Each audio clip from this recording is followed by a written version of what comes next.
Oi,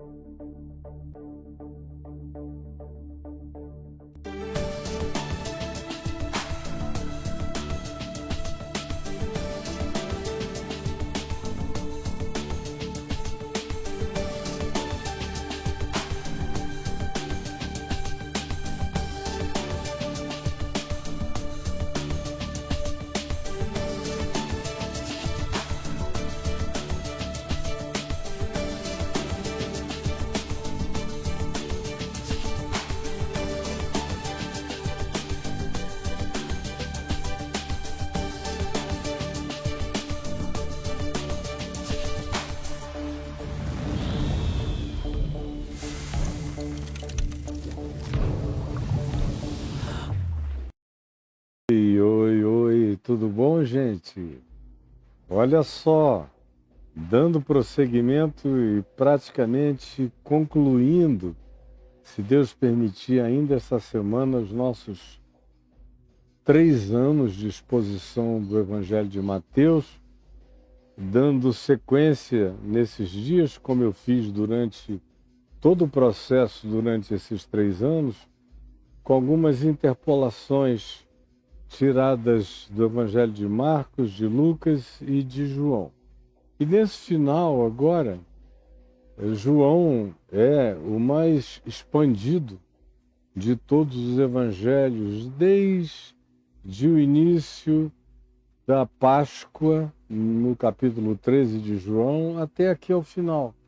E nas narrativas da ressurreição também ele é o mais amplo, detalhado e abundante. E o mais curto e sucinto é Marcos. Mas nós já nos servimos de Mateus, de Lucas e de João e vamos continuar em João. Onde? Ontem eu parei aqui no capítulo 20, verso 29 do Evangelho de João. Hoje eu começo do verso 30 em diante. E antes de qualquer coisa, quero apenas lembrar você que chega e vê aqui, ó, você está vendo aí, eu estou vendo aqui no meu preview, essa inscrição no canal. Aí você se inscreve, que é um toque, clica o sininho e deixa o seu like, porque é a única linguagem que o algoritmo entende. E lembra que ontem eu também falei que nós estávamos lançando um canal em todas as plataformas, um canal novo, Stop and Think, with Caio Fábio, em inglês.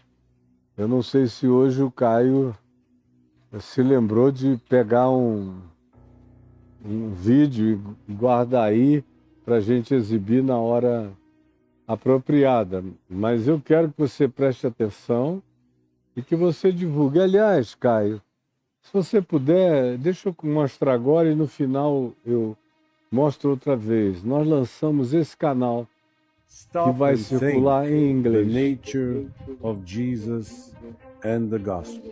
Is there any difference between them? Is there perhaps a schizophrenia, a dualism, a dichotomy between Jesus and the gospel? No. Jesus is the gospel, and the gospel is the description of the character of the person, the ways, the gestures, the full incarnation of Jesus. So, a gospel that does not resemble Jesus is a forgery. And Jesus, who is not the manifestation of the descriptive character of Jesus in the Gospels, is a lying mirage. Tá ok. Na realidade, esse foi um vídeo, a meu ver, de todas as dezenas de vídeos que a gente já gravou, foi o com menor qualidade. E foi justamente o que o Caio pegou. Tem vídeos ótimos aí, com gravações, e essa semana mesmo eu fiz algumas, e o canal tá aí, é Stop and Think with Caio Fábio. Basta você procurar em todas as plataformas, YouTube, Instagram, o TikTok, e eu creio que obviamente o Facebook. Então, Stop and Think você só vai ter material e mensagens em inglês, por enquanto, de 1 minuto a 1 minuto e meio. E depois, com o desenvolvimento do canal, nós vamos aumentando as alternativas. Agora, Stop and Think era o nome do meu programa original, que ficou no ar décadas e décadas e décadas no Brasil inteiro, em todas as redes de TV, incluindo a Rede Globo de televisão, por muitas décadas. E o nome é Pare e Pense, em português. Por isso, em inglês, os meus amigos do passado disseram: a gente sugeriria que você recuperasse o Stop and Think, o Pare e Pense. Ainda houve um amigo que disse: por que você não põe Stop and Think Better? Eu achei muito engraçado. Pare e pense melhor. Eu falei: não precisa, porque é como se a gente antes pensasse pior. E não é isso o que eu sinto, nem o que eu creio. E se está melhor, que os outros constatem, todo dia e cada vez. Então, dito isto, fique atento a essas coisas, divulgue para todos os seus amigos que estão casados com pessoas que falam inglês, ou têm filhos que só falam inglês, ou amigos que só falam inglês e moram em outros países. Divulgue, mande. É um link, recomende que eles sigam. Porque todo dia eles vão receber uma mensagem de 1 minuto e meio ali, bem no ventrículo superior esquerdo do coração, nessa zona mais oxigenada do íntimo do ser. Faça isso, tá bom? Então, gente, dando continuidade hoje, em Mateus, no capítulo 20, do verso 30 em diante, nós temos o seguinte dizer de João. Depois que Jesus tinha falado com Tomé, o gêmeo, bem-aventurados os que não viram e creram, e eu terminei citando 1 Pedro, no capítulo 1, verso 8, mostrando que mais bem-aventurados são os que não viram e creram. E aqui do verso 30 em diante, João abre um parêntese para fazer uma declaração pessoal. Ele diz: na verdade, fez Jesus diante dos discípulos muitos outros sinais. Muitos outros. E ele não está falando de fez Jesus muitos sinais. Ele diz diante dos seus discípulos, ou seja, milagres assistidos, constatados, verificados, examinados por ângulos diferentes, com conversas e prosseguimentos dialogais com aqueles que foram objeto dessas intervenções, ou ouvindo as histórias daqueles que também assistiram e testemunhavam com felicidade os acontecimentos. Por isso a ênfase dele é nos discípulos. Diante dos seus discípulos, fez muitos outros. Outros em relação a quê? Em relação a que João listou nesse evangelho dele, ou a ele atribuído. Tem vários sinais aqui, e ele faz esse evangelho acontecer como uma narrativa que, em primeiro lugar, não é sequencial, não é, portanto, cronológica, não é meticulosa, não é preocupada com nenhuma organização de nenhuma natureza temporal.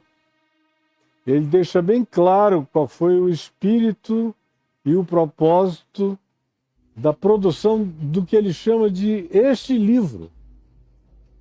Este livro. Ele não chama nem de narrativa dos evangelhos, como Lucas diz, tendo eu feito a acurada investigação dos fatos desde a sua origem pareceu-me bem dar a ti, Teófilo, uma exposição em ordem, após verificada a exatidão de todas as coisas, pelo testemunho de várias testemunhas. E aí ele começa a narrativa de Lucas. Não é essa a preocupação de João, é bem mais tempo depois. Ele não é mais nenhum garoto, ele está rodado, vivido.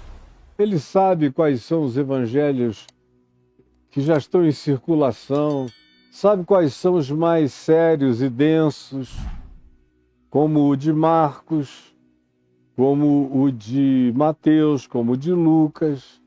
Conhecia outros textos sem muita apreciação por eles, nem por Paulo, nem por alguns que tiveram experiências mais profundas. Esses evangelhos que hoje estão na moda teológico-acadêmica, desde 1948 para cá, e foi crescendo, e hoje em dia qualquer pessoa, até semi-idiotada, que nunca leu absolutamente nada, não leu nem Gibi do Tio Patinhas, não leu nada, mas ouve falar dos evangelhos gnósticos, aí faz postagens na internet. Você sabia que os 4 evangelhos foram uma imposição criada, lá, lá, lá.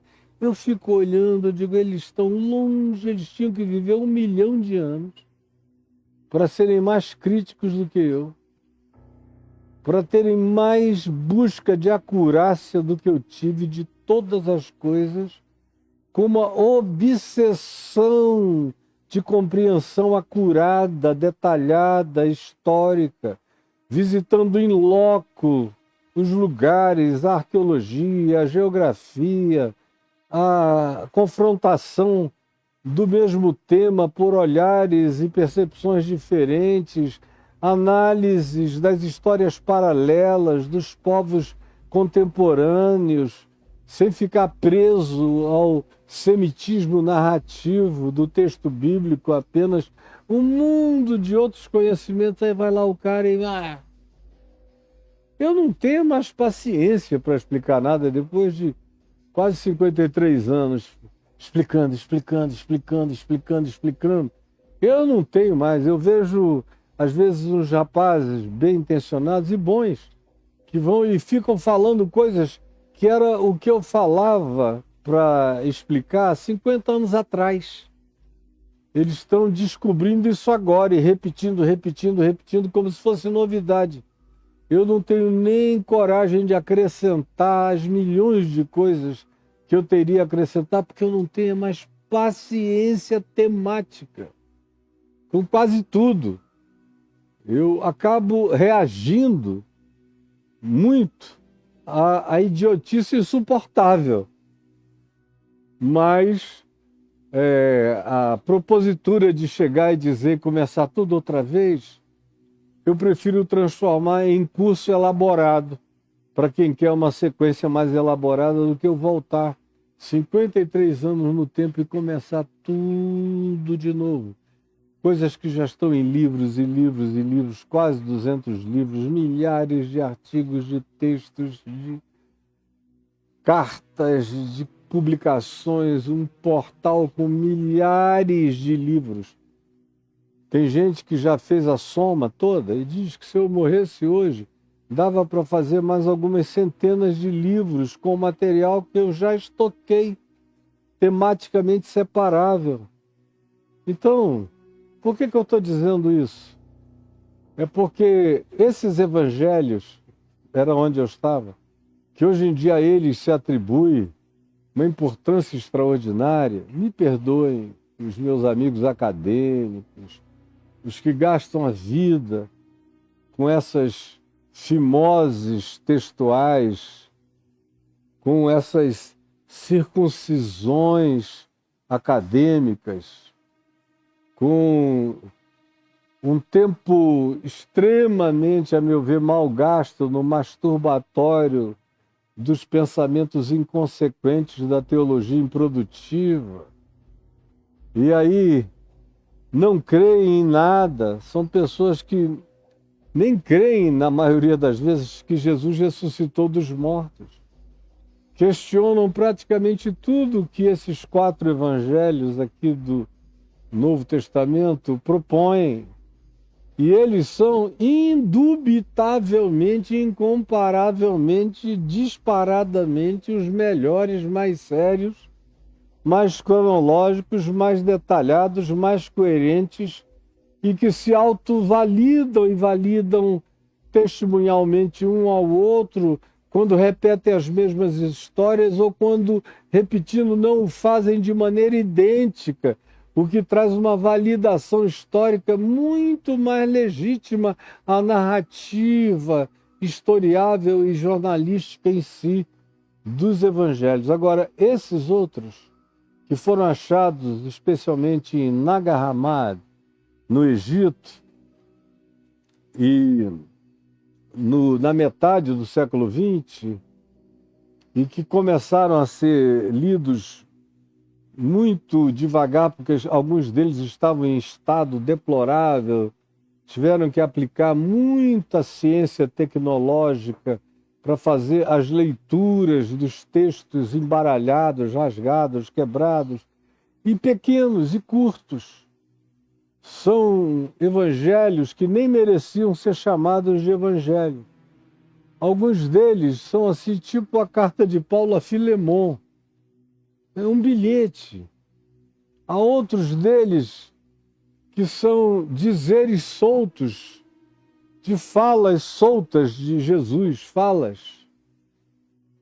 Em praticamente nenhum deles você encontra nenhum sinal, prodígio, maravilha, realização de Jesus. Todos eles são evangelhos de produção do final do século II, início do século III, bem antigos, e foram produzidos por seitas particulares. Era como se os adventistas resolvessem escrever o evangelho deles. Os testemunhas de Jeová que escreveram o evangelho deles. Ou o evangelho segundo Allan Kardec. É segundo alguém, segundo um olhar, segundo uma doutrina, segundo uma filosofia, segundo uma perspectiva, segundo uma ordem pré-estabelecida, segundo uma determinação filosófica que já tinha sua conclusão. E o evangelho era uma instrumentalização que tinha que apontar na direção do que eles queriam que fosse a conclusão, idêntica ao sistema filosófico em questão. Na maioria das vezes era o gnosticismo, nas suas 3 principais variantes, que foram os motores, os propellers desses evangelinhos curtos, pequenos, como de Tomé, que são um pouco mais de 100 dizeres de Jesus, a maioria dos quais estão aqui. Estão aqui em Mateus, Marcos, Lucas e João. A maioria deles. Aí eu vejo alguns comentaristas de evangelhos sinóticos pegarem para mim e me dizerem o seguinte: não, mas a diferença é que os evangelhos sinóticos dão ênfase no reino de Deus no coração. Aí eu digo, pelo amor de Jesus, o problema de vocês é que vocês não leem os evangelhos. Nunca leram, nunca estudaram, ou se o fizeram, foi com uma cabeça tão denominacionalmente proscrita em relação à verdade, à singeleza e à pureza de coração e de fé, que vocês liam sem querer a internalização do que estava dito, porque era comprometedor. Quando acharam os evangelhos sinóticos que não comprometem ninguém com coisa nenhuma, você pode, a partir deles, desenvolver o estilo de vida que você desejar, em qualquer direção, porque eles não têm roteiro de vida, não são caminho, verdade e vida. Não tem sequências de lucidez e de amarração histórica. Não tem os elementos de crescência histórica para a finalização da cruz e da ressurreição. Aliás, são evangelhos sem ressurreição, evangelhos sem cruz, evangelhos sem perdão de pecados, são evangelhos de fofoca apostolar. É Pedro com ciúme de Maria Madalena, porque, segundo aquele evangelho gnóstico, Jesus dava atenção especial a ela, e eles insinuam, num texto que está faltando, que ficou rasgado e nunca se conseguiu recompor, diz então Jesus beijava, intervalo, Madalena. Aí eles completaram, beijava a boca de Maria Madalena. Logo, por ser um texto de natureza gnóstica, Jesus era amante, ou marido, ou namorado, ou ele e Madalena dormiam juntos, tinham uma relação de mestre e discípula que carregava uma intimidade diferente, e para os gnósticos isso abria interessantemente todas as portas de licenciosidade, dependendo da linha gnóstica que fosse, em várias direções, ou aquela outra linha que dizia que tudo que se faz do corpo nunca é bom, é sempre mal, e que o que se faz do espírito é que é bom, e que, por outro lado, tem uma dicotomia, o que se faz no espírito não tem implicações sobre o comportamento e a existência no corpo, e o que se faz com o corpo não tem implicações na dimensão do espírito.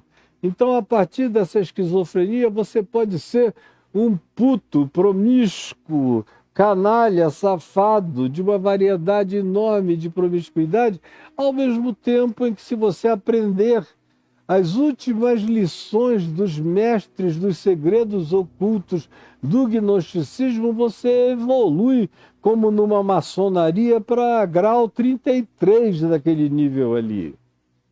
E a tua vida pessoal é outra história. E são várias visões.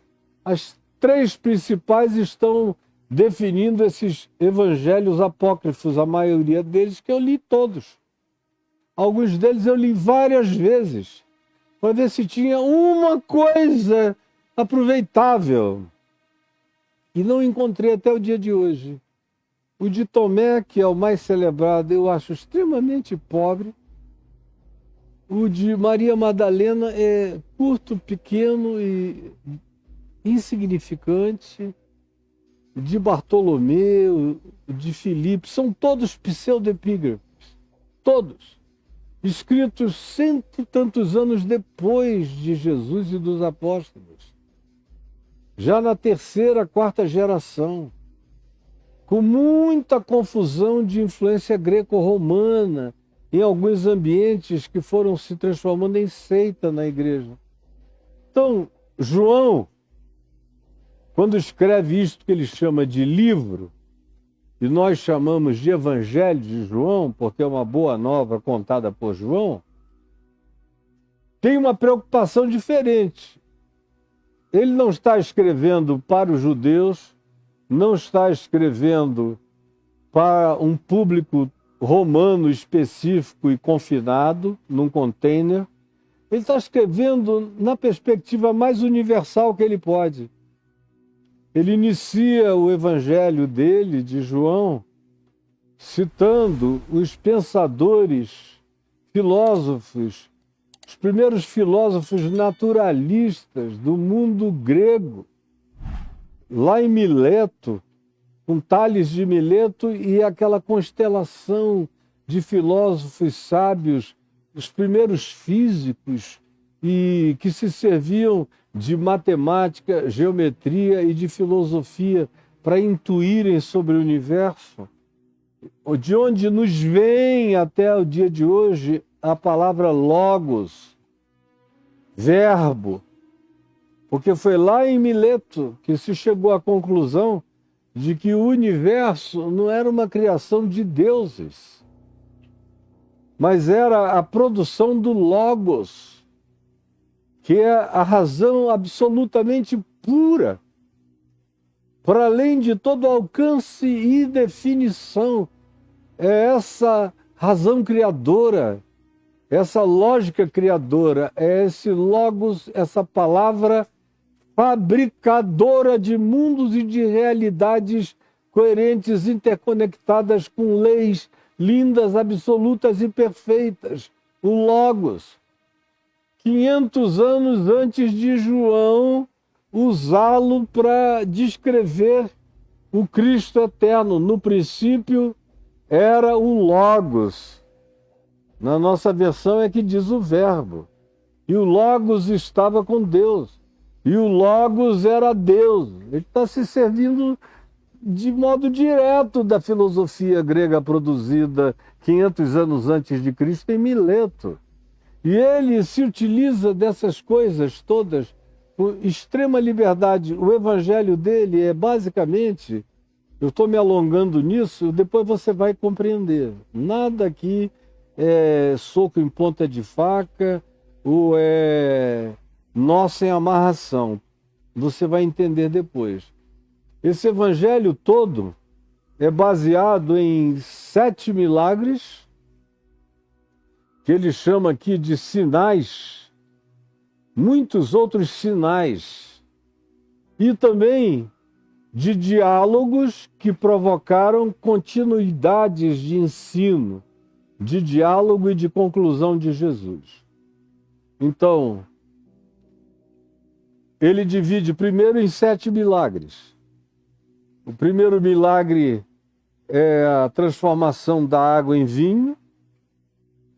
O segundo milagre é a cura do oficial do rei, que estava longe. Jesus mandou só uma palavra e o homem ficou curado imediatamente. O poder de Jesus sobre o espaço, o tempo e as distâncias. Aí vem o capítulo 5 com a cura do homem no poço, no tanque de Betesda, e a consequência do prosseguimento dialogal de cada um desses milagres tinha a ver com o milagre em si. Como no caso de transformar água em vinho no casamento, na sequência João pega um episódio que nos outros evangelhos está no final da narrativa da vida de Jesus e puxa arbitrariamente para o início da vida de Jesus, que é a purificação do templo. Em João vem o milagre de Caná e depois a expulsão dos cambistas no templo, mostrando o choque entre o reino de Cristo, que é uma festa, um convite para umas bodas de alegria e transformação de tudo num significado sublime e superior, como quem transforma a água em vinho, em contraste com o templo da podridão, da corrupção, da mentira, da falsidade, do luto, do engano, não da festa de Deus, mas do luto de Deus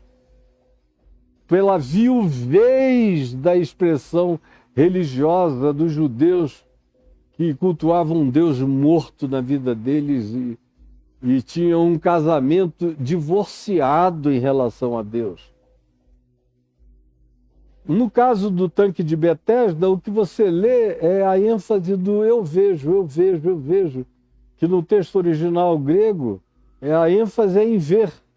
Aqui na nossa tradução está, pois sabemos, sabemos, sabemos, mas no grego é vemos, vemos, vemos, para contrastar o que Jesus fizera abrindo os olhos do homem, que esse sim passaram a enxergar de verdade, com os líderes religiosos que diziam que eram eles que enxergavam tudo e não viam nada. Mas isso é uma outra história, daria um compêndio inteiro de narrativas. Aí você vem ao milagre de multiplicar os pães. A consequência disso é a conversa sobre o pão que desce do céu, o pão da vida, tudo isso. Aí você passa pela festa do capítulo 7, que é outra história. Capítulo 8 é a mulher adúltera, e aí vem aquele diálogo todo com os religiosos, que é deflagrado pelo conhecereis a verdade e a verdade vos libertará, o que cria um problema horroroso, inclusive com discípulos que se afastaram. Aí a gente chega no capítulo 9, vem a cura do cego de nascença. E aí o resto da viagem é sobre eu vim para que os que não vejam venham, para que os que veem se tornem cegos, e vai toda aquela aplicação. O capítulo 10 é o do bom pastor, o capítulo 11 é outro grande milagre, a ressurreição de Lázaro, que é o milagre dos milagres. Aí ele ordena o texto dele com base nesses sinais e entremeia os sinais com que Jesus falou concernentemente a isto. E também entrevistas. É o caso da entrevista com João Batista e o que João Batista disse acerca dele, a todos. No capítulo 3 é a entrevista com Nicodemos e o que Jesus disse a Nicodemos e a todos nós. No capítulo 4 é a mulher de Samaria e a sede e o poço lá de Siquém, e vem a conversa inteira sobre a água da vida e a existencialidade e o acolhimento de Jesus aos seres marginalizados, que era o caso daquela mulher que já tinha tido muitos homens e maridos e relacionamentos. Aí você chega ao capítulo 7, a um episódio marcante que é a festa com o rito do derramamento de água no cântaro de ouro no altar do templo para simbolizarem o cumprimento do profeta Ezequiel no capítulo 40, do 37 ao 40. E aí Jesus se levanta e diz: hoje se cumpriu essa escritura. Aquele que vem a mim do seu interior fluirão rios de água viva. Ele pega Ezequiel e interpreta Ezequiel existencialmente falando. Ele desgeografiza Ezequiel e o templo de Ezequiel e o internaliza e faz tudo crescer para dentro, na subjetividade. Aí você chega ao capítulo 8, é a mulher adúltera. É uma pancada, é uma cacetada na religião extraordinária, irrecuperável.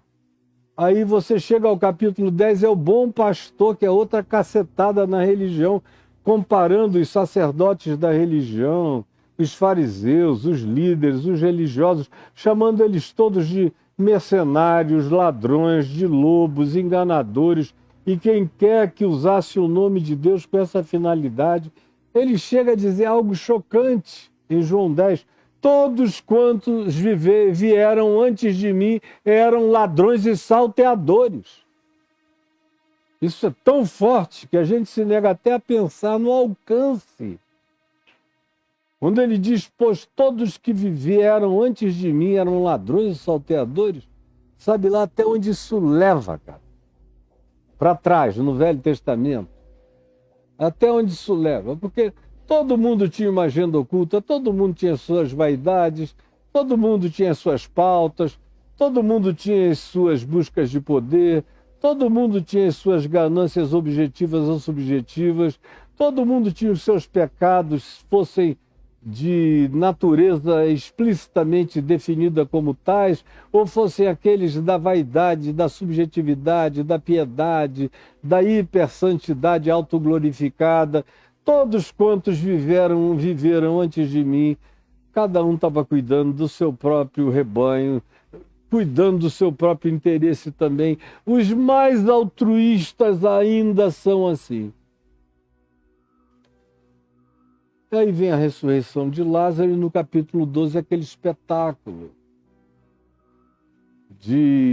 cuja ênfase principal vem daqueles gregos que procuraram a Filipe e André dizendo queremos ver a Jesus, com aquele convite do rei de Edessa para Jesus deixar aquele território perigoso de gente assassina, daqueles sionistas extremamente odientos, odiosos, preconceituosos, supremacistas, assassinos de profetas, com a história inteira para corroborar o que eles iriam fazer com Jesus, e o rei de Edessa sabia que aquilo era inapelável. Eu disse: vem para cá. Aí vem toda a fala de Jesus, linda. Se o grão de trigo caindo na terra não morrer, fica ele só, mas se cair, produz muito fruto. E o que ele vai dizendo é de uma poesia tão cortante, tão lacerante, tão maravilhosa. Aí a gente entra no capítulo 13 já na ceia, e foi o que a gente viu com minúcias.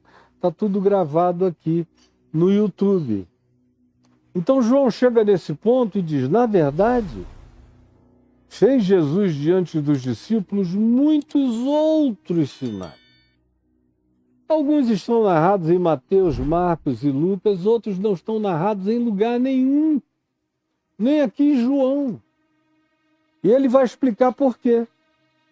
Que não estão neste livro, e eventualmente não existe livro nenhum, nem a soma de livros que pudessem contar essa história inteira.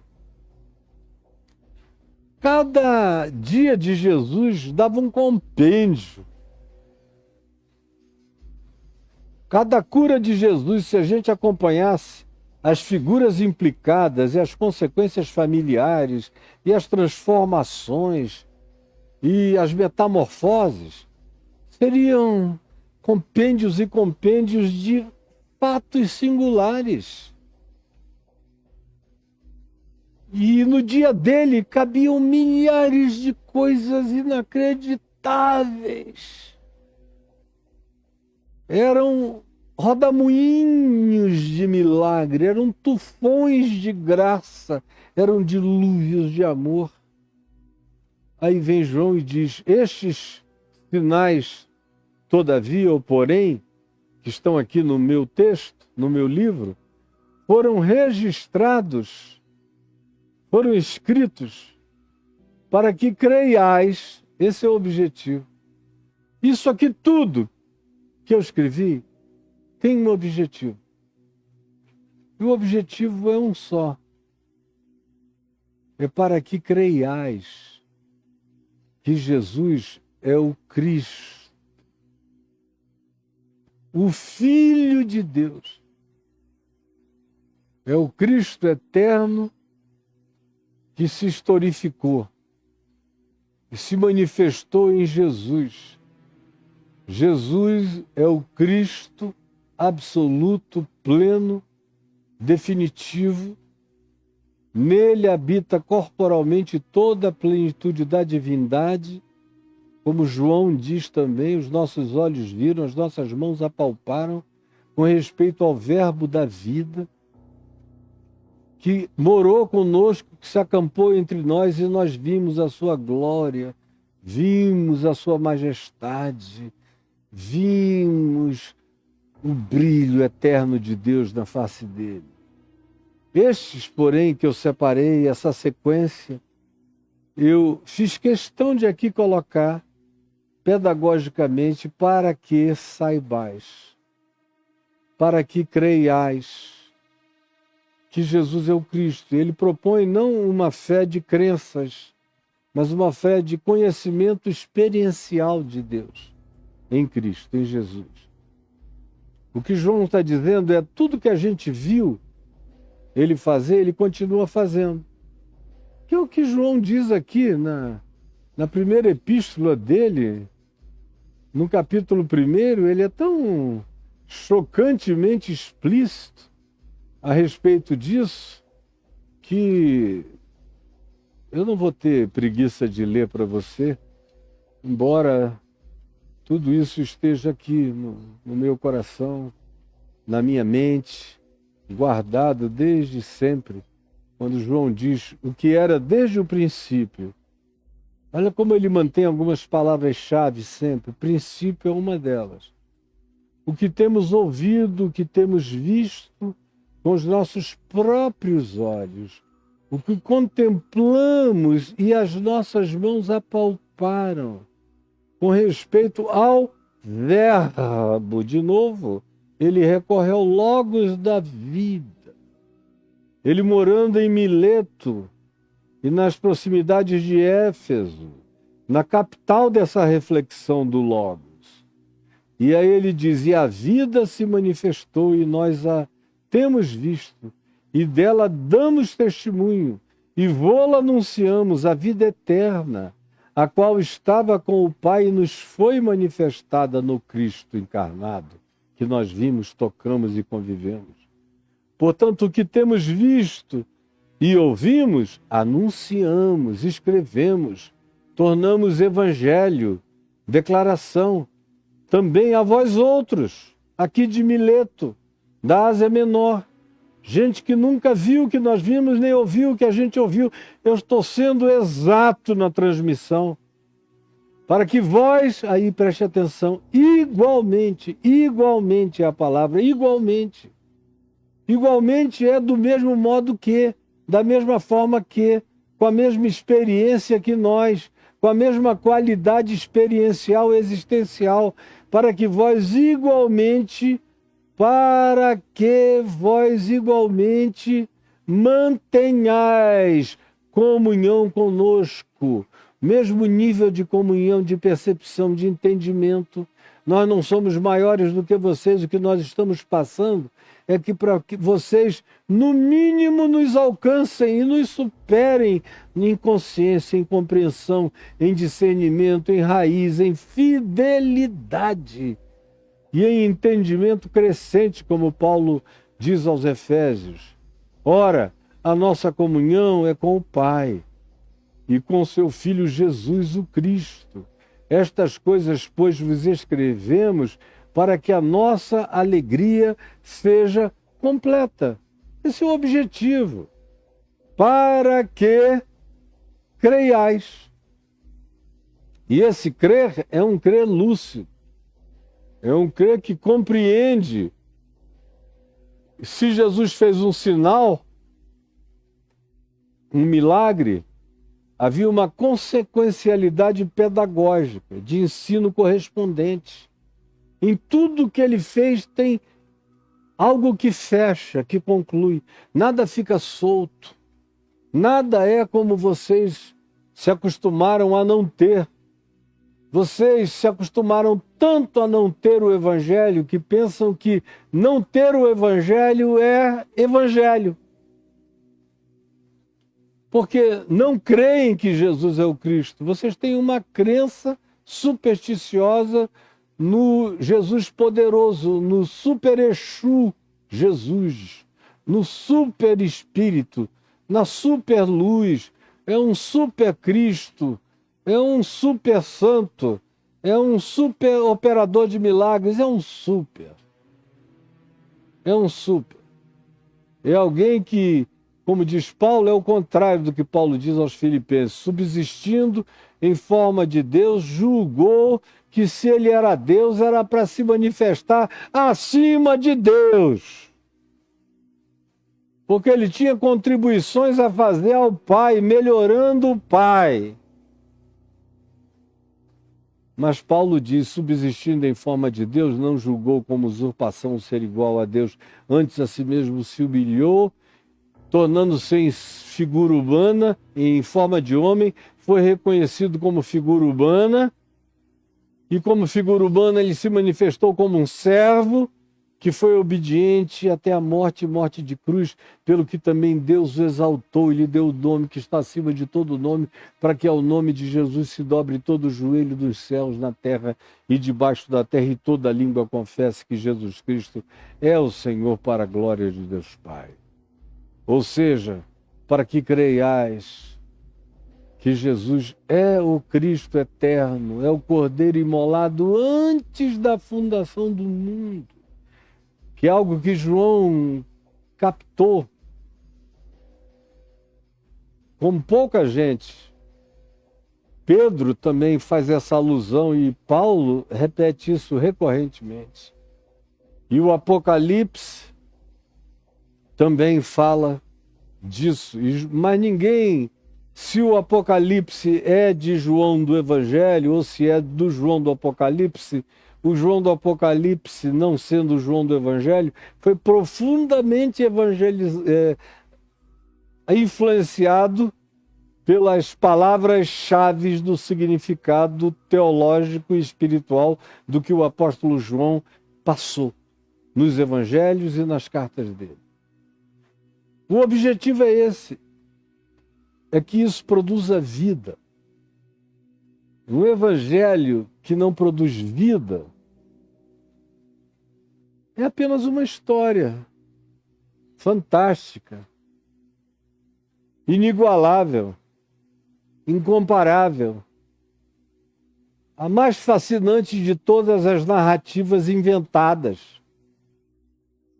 Como disse Thomas Carlyle, se não foi histórico, a narrativa, todavia, é tão divina que se precisava adorar a mente que concebeu tal obra, porque ela é divina. Mas João sabe que a única maneira do Evangelho se manifestar como verdadeiro é se ele produzir vida na sua obediência.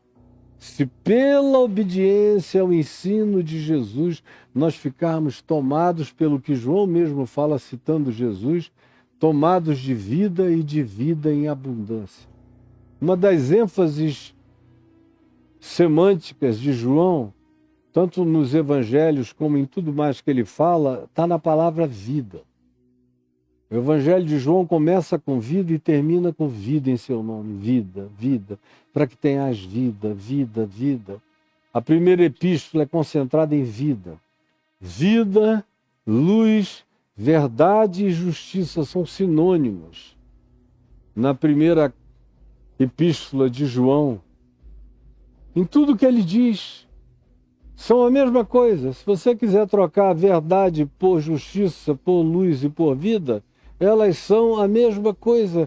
E elas, durante a primeira epístola, vão sendo alternadas com as mesmas conclusões e realizações de significado na vida. Aí você diz, bom, mas para que a gente não está falando de ressurreição? É porque esse parêntese que João faz aqui, para mim, é de uma importância extraordinária para a gente poder concluir a razão de ser, não só do Evangelho de João, mas dos Evangelhos. Aqui no Evangelho de João, ele nos apresenta antecipadamente uma conclusão de para que serve o Evangelho? Qual o objetivo do Evangelho? Por que temos o Evangelho e com que intenção ele nos foi entregue e que poder ele tem e carrega de gerar algo que valha a pena acima de toda filosofia, de todo e qualquer sistema, de todo e qualquer exercício, de toda e qualquer mecânica, de todo e qualquer exercício de respiração, ou físico, ou de mentalização. Tem algo aqui no Evangelho que deixa tudo o que de melhor os humanos já desenvolveram no jardim da infância, da concepção. Porque esse aqui não foi nem carne nem sangue que trouxe aos humanos, mas é revelação do nosso Pai que está nos céus, encarnado em Cristo Jesus. É nisso que João crê, é nisso que eu creio, e é nisso que quem diz que é de Jesus tem que crer. Do contrário, pede a conta e vai embora, porque você está perdendo tempo. O Evangelho não vai servir de nada para você. Nem igreja, nem o nome Jesus, nem nada disso tem importância. Se não for para obediência em fé no meio do mundo e prática de obediência em fé através da plataforma do amor, nada disso aproveita. Pode rasgar, jogar fora, ir embora, porque a tua vida já é uma blasfêmia. Se você descrê de tudo isso, é continuidade do que você na prática já faz, porque você vive só de credos e não de engajamento de vida. E a ressurreição tem que ser concluída com engajamento. É o que Paulo escreve aos Filipenses. quando ele diz para que a gente aprenda pelo Evangelho a manter comunhão com a cruz de Cristo, com os sofrimentos de Cristo. E experimentemos o poder da sua ressurreição. Não é uma história para trazer informação. Eu tenho comunhão com os sofrimentos de Cristo. Estou perdoado, limpo, lavado, pacificado, pronto para tudo, desassombrado e fortalecido pela comunhão com a ressurreição, com o desassombro sobre a morte, com a posse dessa certeza, dessa alegria e do que ela gera de realidade na vida da gente. Eu fiz questão de fazer essa introdução que para alguns pode ter parecido apenas um parêntese, porque no dia de amanhã eu quero me concentrar inteiramente no capítulo 21 até a gente chegar ao final, aqui em João. E aí nós vamos voltar para Mateus 27 para concluirmos a nossa exposição. Mas eu te peço, Jesus, que na simplicidade desse falar de hoje, alguma coisa muito, muito, muito divinamente irresistível tenha penetrado, pervadido, se instalado, se instilado na maior profundidade das nossas consciências, que desperte, levante e acorde o amor. Aquele amor que é mais forte do que a morte no nosso coração. O amor que ressuscita dentre os mortos. Realiza isso em nós e fortalece-nos no poder do Evangelho que é vida. É o que eu te imploro, em nome de Jesus. Amém e amém. Olha aqui, gente boa, querida. Vocês estão vendo aí em cima uns pixies e eu quero agradecer os que têm mandado para nós. O primeiro é o CPF escrito Caio e Adriana e eu agradeço muito, especialmente assim, nesse final de ano, como eu disse ontem, que a gente não está aqui só eu e a minha mulher, dois velhos em casa com os filhos visitando fim de semana, ou vêm almoçar, de repente vão, ou tomam café, ou vêm jantar, ou vêm no sábado, ou no domingo, enfim. Agora, graças a Deus, chegou esse período do ano, a gente tem isso umas 2 vezes no ano aqui em Brasília e umas 2 vezes no Rio, quando dá para reunir praticamente todo mundo. 6 filhos, 6 netos, os casais com os seus correspondentes, enfim, vem aquela trupe santa. Vão começar a chegar aqui em voos de arribação aí pelo dia 20 de dezembro e vão ficar até o Réveillon. Então, a casa cheia, aqui em casa já não dá todo mundo, porque não são só 6 filhos e 6 netos, tem noras, genros e outros mais. Então, eles vão se distribuir. Vem também a minha ex-esposa, com quem eu casei, ainda nós dois bem novinhos, eu com 19, ela com 18 anos, e geramos 5 filhos. A Alda, com o marido dela, vem, a gente vai reunir todos nós aqui, não é a primeira vez, mas sempre é delicioso quando a gente junta todo mundo e na mesma alegria, na mesma paz, graças a Deus. Então, por essa razão, viu, Glorinha, caiu aqui o seu celular, eu falei tanto que caiu.